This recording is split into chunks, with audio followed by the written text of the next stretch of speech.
کہ بہت سارے مسائل میں خود احناف کے درمیان میں اختلاف ہے. یعنی آپ نے تقلید شروع جس دلیل کی بنیاد پر کی تھی نا، وہ دلیل تقلید شروع ہونے کے بعد چل نہیں رہی ہے. مثلاً ایک مثال میں آپ کو بتاتا ہوں.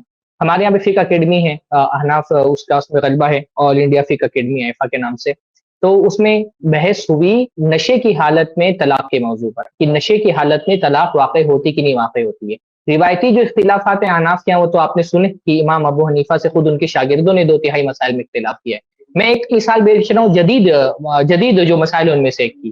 تو نشے کی حالت میں طلاق واقع ہوئی کہ نہیں واقع ہوگی، آپ اسلامک آل انڈیا جو فقہ اکیڈمی ہے اس کی کتاب اٹھا کر کے دیکھیں، انہوں نے مضامین شائع کیے ہیں. باقاعدہ حنفی علماء اس دور میں نشے کی حالت میں طلاق دینے والے کے مسئلے میں 2 خانوں میں بٹے ہوئے ہیں. بعض حنفی علماء کہہ رہے ہیں کہ نشے حالت میں جس نے طلاق دی اس کی طلاق واقع ہو جائے گی، بعض حنفی علماء کہہ رہے ہیں نہیں طلاق واقع ہوگی. اب اس میں مقلد کیا کرتا ہے؟ جب آپ ہی کے علماء آپ کہہ رہے تھے کہ تقلید اس مسئلے کا حل ہے کہ اختلاف نہیں ہوگا، تو اب تو یہاں ایک مسئلہ میں نے بتایا، ایسے دسیوں مسائل پیش کیے جا سکتے ہیں خاص طور پہ نوازل میں، جہاں پر خود احناف کے علماء آپس میں مختلف بھی ہو جاتے ہیں، 2 الگ الگ طرح کے فتوے دیتے ہیں. خلا کیسے بہت سارے مسائل ہیں، طلاق کیسے بہت سارے مسائل ہیں.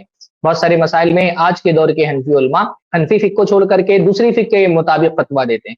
جیسے خلا کے مسئلے میں پرانے ادوار میں آپ دیکھیں گے جب مولانا شرف علی تھانوی کا دور تھا تو خلا کا مسئلہ اتنا نازک تھا کیونکہ احناف کے یہاں خلا کی گنجائش بہت محدود ہے، اور اس محدود گنجائش ہونے کی وجہ سے بہت ساری عورتیں مرتد ہو رہی تھیں. یعنی شوہر سے خلا لینا چاہتی تھی، شوہر خلا کے لیے احناف کے ہاں یہ ہے کہ خلا کی بہت محدود گنجائش ہے. تو امام باقاعدہ مولانا شرف علی تھانوی نے جو مکہ کے علماء تھے زمانے کے مالکی علماء، ان سے کچھ فتوے منگائے اور حنفی فقہ میں مالکی فقہ کو داخل کر کے گنجائشیں بڑھائیں.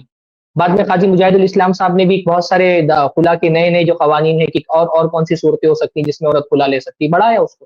اب اس کو کچھ لوگ مانتے ہیں کچھ لوگ نہیں مانتے. تو جو ہمارے حنفی بھائی ہیں نا ان کو یہ لگتا ہے کہ اختلاف صرف اہل حدیث علماء کے درمیان میں، تو بات ایسی نہیں ہے. ایسے دسیوں مسائل پیش کیے جا سکتے ہیں جس میں خود حنفی علماء کے بھی درمیان میں اختلاف ہے. تو اگر آپ سمجھتے ہیں کہ تقلید اختلاف والے مسئلے کا حل ہے تو وہ تو حل نہیں ہو رہا. آج بھی وہ مسئلہ آج بھی آپ کے سامنے آئے گا کہ کوئی مسئلہ آئے گا اس میں آپ کو 2 حنفی علماء کے 2 الگ الگ فتوے مل جائیں گے، 2 دیوبندی علماء کے الگ الگ فتوے مل جائیں گے، 2 بریلوی علماء کے الگ الگ فتوے مل جائیں گے. تو یہ مسئلہ جو ہے نا وہ اس سے اختلاف والی بات جو ہے نا وہ تقلید کے مسئلے سے حل بھی نہیں ہو رہی. بارک اللہ فیکم. جزاک اللہ خیر. اس کلپ کی فل ویڈیو دیکھنے کے لیے ہمارے چینل پر ضرور آئیں. آئی پلس ٹی وی نے ایک نیا یوٹیوب چینل شروع کیا ہے جس کا نام ہے آئی پلس ٹی وی اختلاف کا حل.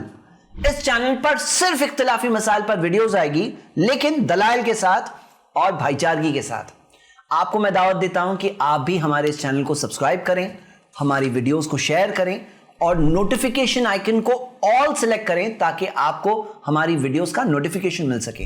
جزاک اللہ خیر، والسلام علیکم ورحمۃ اللہ.